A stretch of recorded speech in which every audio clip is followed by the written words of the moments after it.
Donald Trump no deja de recibir bombazos por el escándalo de Epstein, pero lo más grave de todo es que esas bombas están viniendo de su propio círculo cercano. Hablamos de filtraciones desde la Casa Blanca, de amigos íntimos, y ahora uno de sus asesores más cercanos ha filtrado unas grabaciones devastadoras para Trump.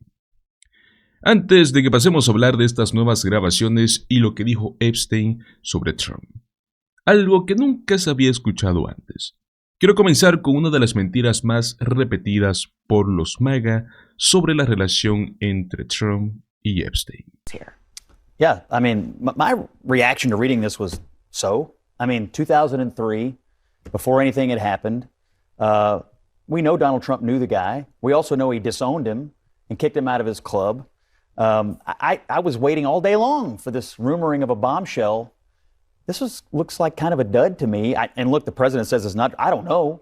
But either way, this gives me like Kavanaugh yearbook vibes. My impression is Republicans are going to strongly rally around the president on this thing. I mean, he may have been facing some turbulence over the Epstein situation, but this is the sort of stuff that brings people to circle the wagons around him. Just to be clear, Trump doesn't agree with you because he's clearly very pissed off about this, perhaps very freaked out about it. Because it's embarrassing. I think this goes deep. Y es que siempre repiten la misma historia, que Trump fue quien le dio la espalda a Epstein, que rompió con él porque supuestamente descubrió algo malo. Algunos dicen que fue porque Epstein le gustaban jóvenes, o sea, como si Trump no supiera eso desde el día 1. Otros dicen que fue por un negocio mal cerrado. Pero siempre es la misma narrativa, que Trump cortó vínculos por voluntad propia. Y bueno, seguro ahora desearía haberlo hecho mucho antes, ¿no? Luego de este último reporte de un berrinche que acaba de tener en el despacho Oval. Así lo ha reportado Politics. Trump grita furioso en privado: "Me van a joder con esto de Epstein", citando a un republicano cercano a la Casa Blanca que escuchó directamente a Trump decir esto en una reunión privada. "Van a decir que hice cosas raras, me van a joder igual". O sea, el tipo sigue negando que tuvo algo que ver con Epstein, pero ya se resignó a que lo van a acusar igual. Todo esto viene luego de que el Departamento de Justicia y el FBI se negaran a publicar más los archivos de Epstein, incluso negando que existía una lista de clientes. Aquí lo irónico es que hace unos meses vimos a Pam Bondi en Fox News diciendo que la lista de Epstein estaba literalmente sobre su escritorio. Y mientras tanto, pues la base MAGA está en llamas, porque, señores, llevan años esperando estos archivos prometidos por el propio Trump. Ya sabíamos y ya sabemos que el nombre de Trump aparece en la agenda negra de Epstein, ya hasta en los registros de vuelos de su avión privado. Pero ahora se suma algo mucho más grave. Nuevas grabaciones que podrían hasta demoler por completo la defensa de Trump. Lo más increíble sí es que esas grabaciones vienen ni más ni menos de Steve Bannon, el cual ha estado filtrando cosas de Trump y Epstein. Y bueno, esto fue lo que se supo. Epstein dijo que dejó de frecuentar a Trump porque lo consideraba un estafador. Según Mark Epstein, el hermano de Jeffrey Epstein, hay una entrevista inédita en la cual Jeffrey reconoce que se alejó de Trump cuando se dio cuenta de que era un criminal. Esta grabación fue realizada por Steve Bannon en el año 2019 cuando estaba entrevistando a Epstein en video. Y Mark Epstein afirma que su hermano le mostró el clip directamente, ¿no?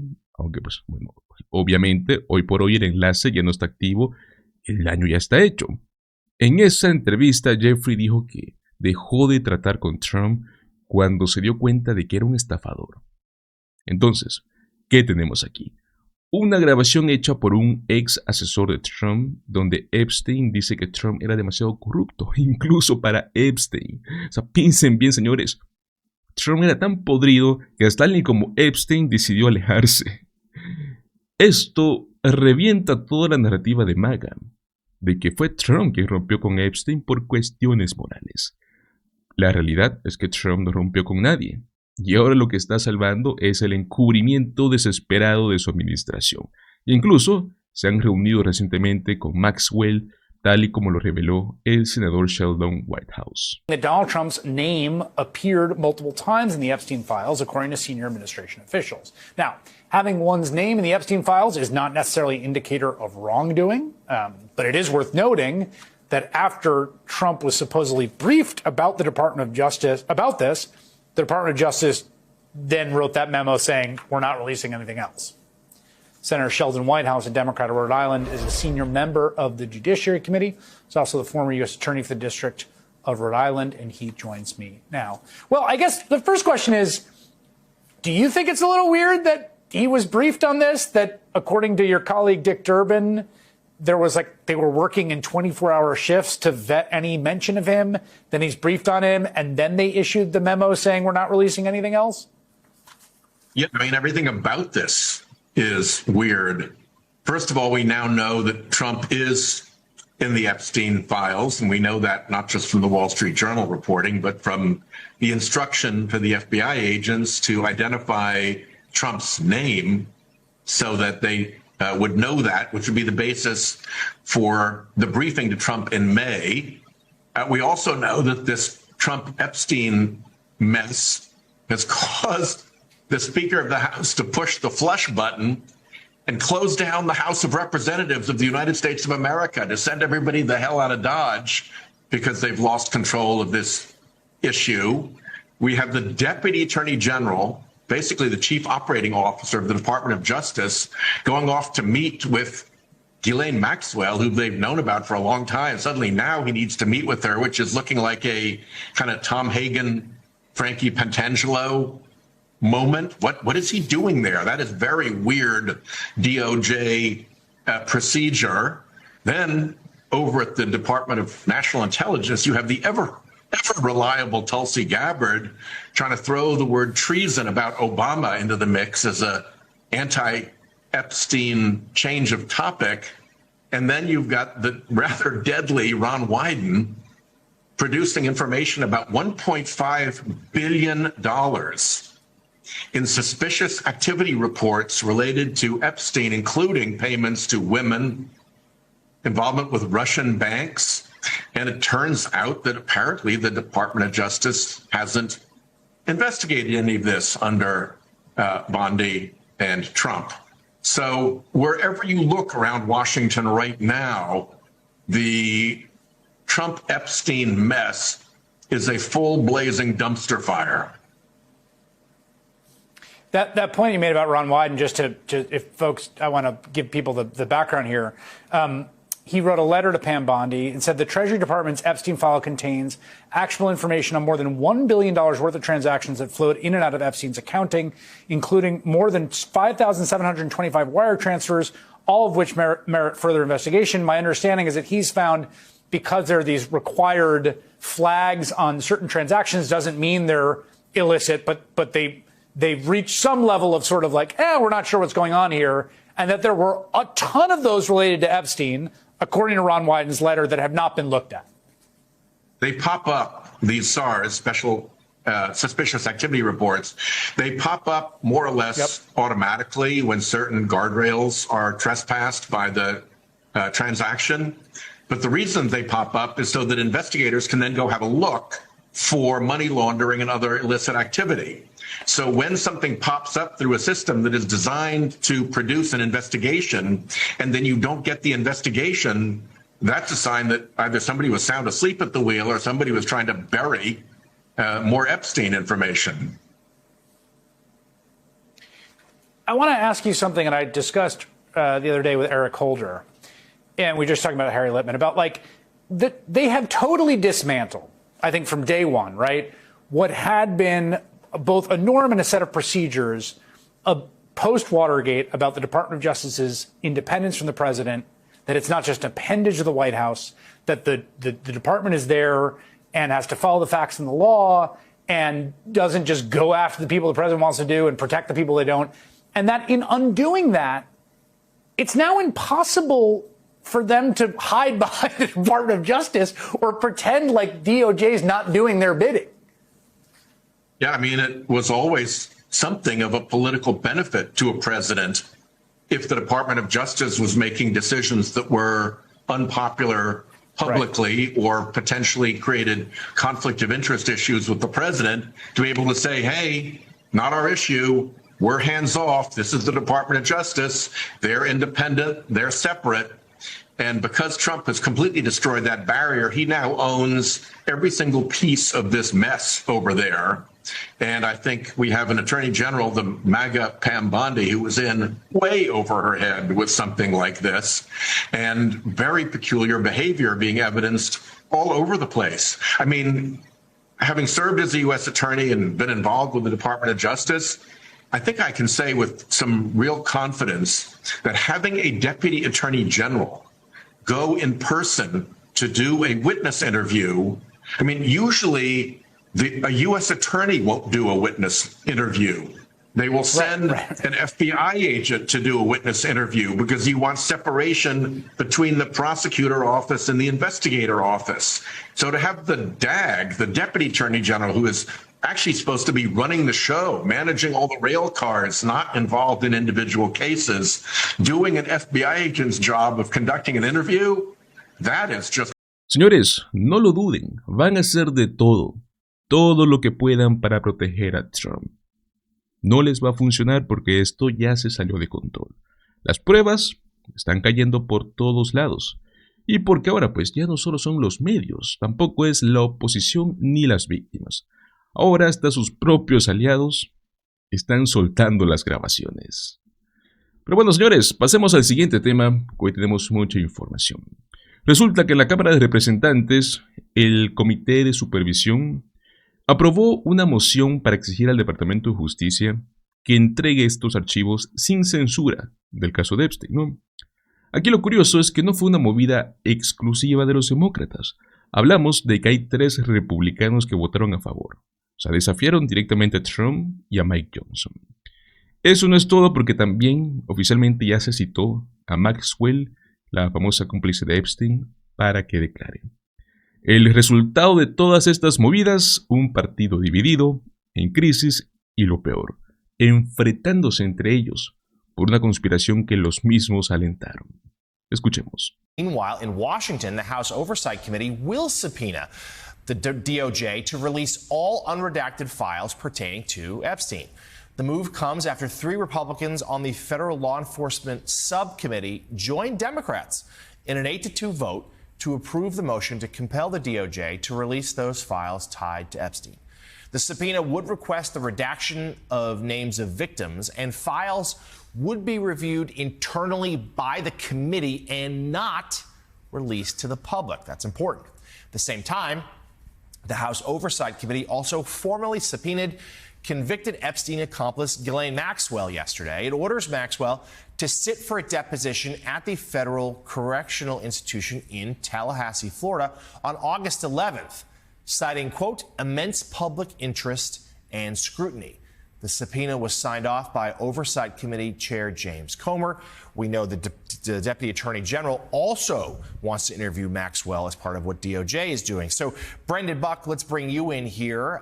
You're certainly familiar with the House of Representatives. Speaker Johnson, as we discussed last hour, sending the House home a little early to try to kick the can down the road. But it's sort of an example as to how at least part of the Republican Party is not going to let this go. We see some members of the GOP defy Johnson, defy Trump for voting for this measure. Give us your sense of the state of play.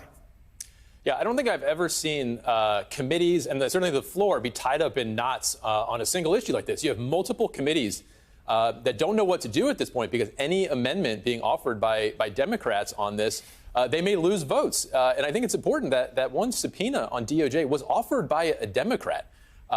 Look, Joe knows this. When you're in the minority, you don't have a lot of opportunities to kind of shape the debate and what's going on. The House is a majoritarian institution.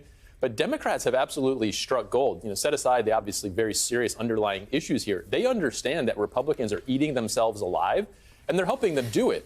The reality is every single one of these members on the Republican side, they absolutely need something. They need something that they can latch onto. And that's why you have multiple committees all trying to get a piece of this. Because let's remember, you guys talked a lot about people will never be satisfied. The underlying sort of conspiracy here, of course, is that there are a bunch of Democratic donors and elites who have been running around in a sort of pedophilia ring with impunity. And until that is proven, they're never going to be satisfied. And so there's no real end to this. Johnson may think that sending people home over recess kind of puts it out of mind, but they've been invested in this for years. And it's going to be a lot of their loudest voters back home who are going to say, what did you do about this?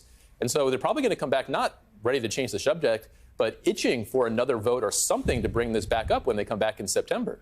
Yeah, especially if they're going to be hearing it from town halls, perhaps, in August. And we say all the time how incredibly skilled President Trump is about changing the topic of conversation, being able to drive the narrative, in part because he doesn't face any resistance from Republicans in doing so. This is a rare moment where that's not the case, and that's why, at least for now, this story is really sticking. So GOP strategist Karl Rove has a new piece for the Wall Street Journal with the headline, Trump Learns the Political Price of Conspiracy Theories.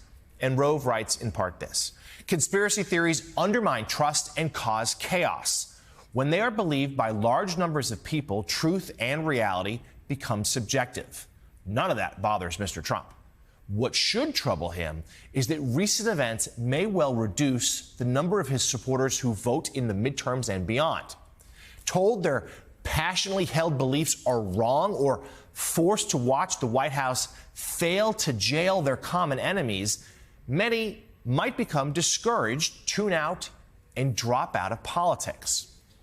That could lead to a Democratic win in the 2026 midterms and beyond.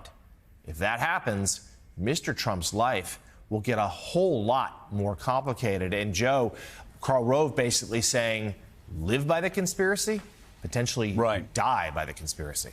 Well, and Brendan, this is many years coming. They've been, the Republican Party under Donald Trump have been awash in conspiracy theories. They've been able to baffle the press, baffle their Democratic opponents. But in this case, it seems the conspiracies, in this case, are coming home. The chickens are coming home to roost.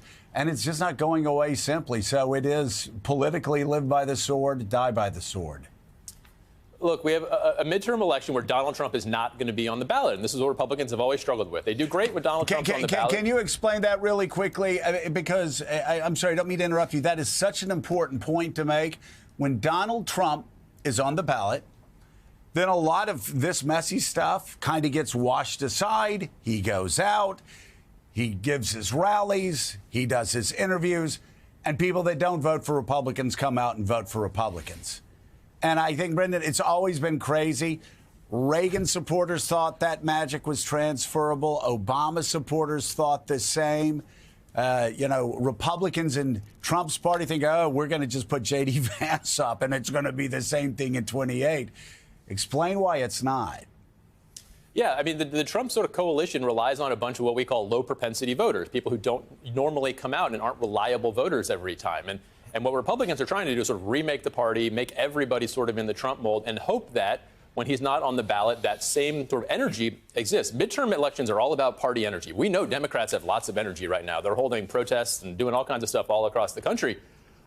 It's a real open question of whether this type of thing may be where all of these people who have been so into Donald Trump for so long finally lose a little bit of enthusiasm. They don't have a good track record of coming out in elections when he's not on the ballot anyway. But if now they look at him and say, well, maybe we were sort of being taken for a ride a little bit, they're not going to turn on Donald Trump. I don't want to suggest that Donald Trump is like losing the Republican Party at all. But they may lose people who don't come out to vote. If they don't come out to vote in a midterm election, which history suggests they won't, then yeah, it could be a really bad night. Historically, it's always a bad night for the incumbent party.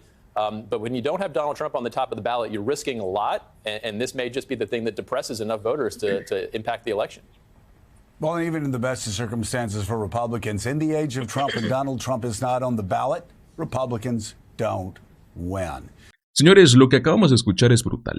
Brendan Book, republicano de toda la vida, lo admite sin rodeos. El Partido Republicano se está comiendo vivo a sí mismo. Y no es por culpa de los demócratas, sino por años de mentiras, teorías conspirativas, una base de votantes que quieren respuestas irreales, porque así los educaron. Miren, cuando uno alimenta a su base de seguidores con discursos fantasiosos, ¿no? Por ejemplo, el tema de las élites, los enemigos ocultos, sobre un líder casi mesiánico como Trump. Llega un momento en el cual ya no puedes controlar esta narrativa, porque no se basa en hechos, sino que se basa en paranoia. Aquí es donde se pone interesante, porque por primera vez Trump ya no puede lograr controlar esta conversación. Ni con tweets, ni con shows, ni con ataques a Biden o a Obama. Esta vez la historia es muy fuerte, es tan tóxica para su partido, que ni sus aliados más fieles pueden cubrirle la espalda sin quedar quemados en el proceso. Incluso Karl Rove, uno de los arquitectos influyentes del GOP, publicó un artículo donde se ve cómo está advirtiendo que Trump podría perder votantes no porque se cambien de bando, sino porque simplemente van a quedar desilusionados, no van a votar más. Y eso, señores, en política es muerte silenciosa. Ahora bien, sé que no faltará quien diga, pero es que los demócratas también se están beneficiando del tema de Epstein. Y claro, hay nombres famosos en ambos lados. Pero eso no es la discusión aquí. Lo grave es que los republicanos usaron este tema como un arma política. Y ahora que las pruebas podrían tocar a Trump, están haciendo hasta lo imposible para frenar esta investigación. Pues bueno, ¿qué piensan ustedes, señores? ¿Creen que esta división interna en el Partido Republicano puede romper este partido una vez por todas? ¿O será que Trump seguirá siendo el titiritero desde las sombras? Muchísimas gracias por acompañarme hasta el final de este video. Recuerda, como siempre, darle like, compártelo con tus amigos y suscríbete a nuestro canal Políticamente en Desacuerdo. Nos vemos en el próximo video. Hasta luego.